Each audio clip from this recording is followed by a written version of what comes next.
Olá, queridos, graça e paz, ótimo dia, ótima tarde, ótima noite para você. Nós vamos falar agora do quarto vídeo da série agora, em 2 Samuel 11, no capítulo 11, vamos pegar um pedaço do capítulo 12. Sim, intitulamos a série Quando o Poder Sufoca a nossa identidade. Quando aquilo que fazemos para viver, ou o cargo eclesiástico na igreja, ou um lugar de destaque no colégio, um lugar de destaque na sua vizinhança, seja na sua igreja, no seu trabalho, aquilo que fazemos para viver sufoca a nossa identidade, sufoca quem somos de verdade, queridos. Estamos falando da história do nosso queridíssimo rei Davi. Deus deixa na sua palavra para mostrar que tanto eu e você estamos propensos a tropeçar em muitas coisas. Enchei-vos do Espírito, não satisfarei a vontade da carne, porque não há diabo nenhum aqui. A culpa é sempre dele.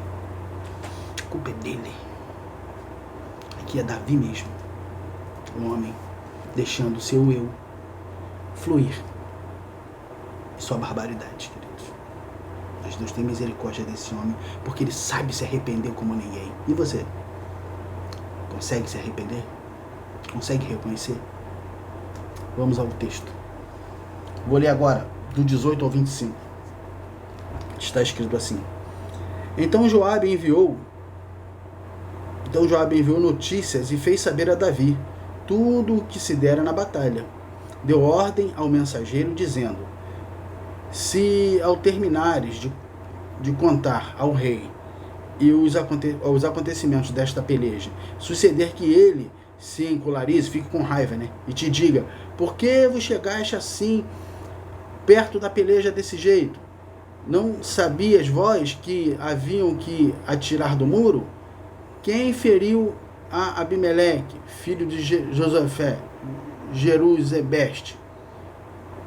Não lançou uma mulher sobre ele do muro um pedaço de mó,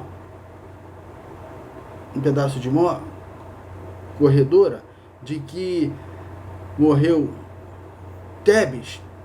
Por que vos chegastes ao muro?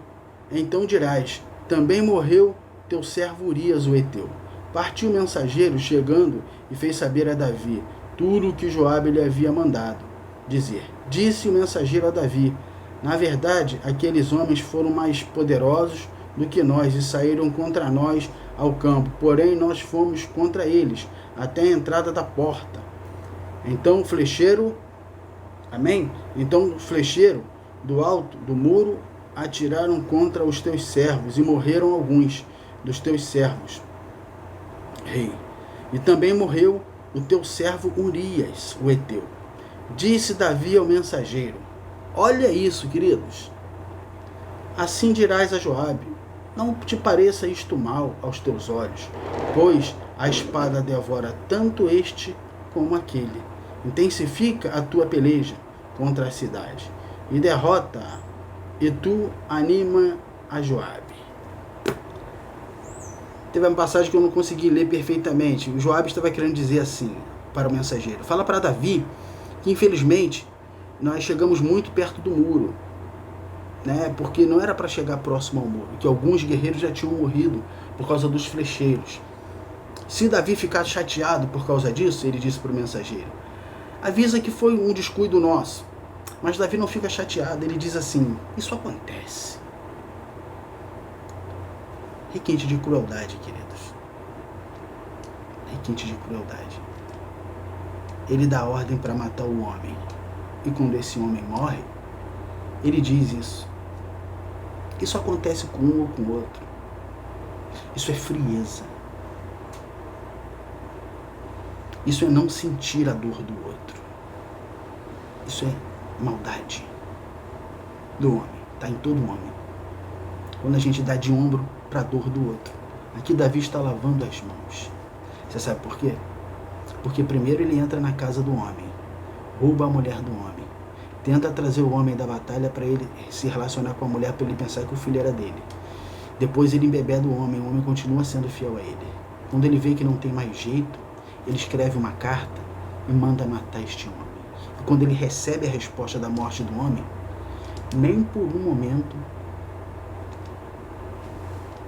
ele sente o seu coração doer. Você lembra que em determinado tempo da palavra de Deus, Saul o perseguia e ele esteve pronto para matar Saul. E ele corta a orla do manto de Saul. E o texto diz que o coração de Davi doeu.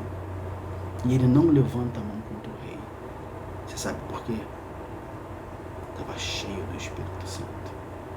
Aqui, o Espírito Santo habita nele ainda, não saiu. Mas é porque o poder estava sufocando a identidade dele. Graça e paz.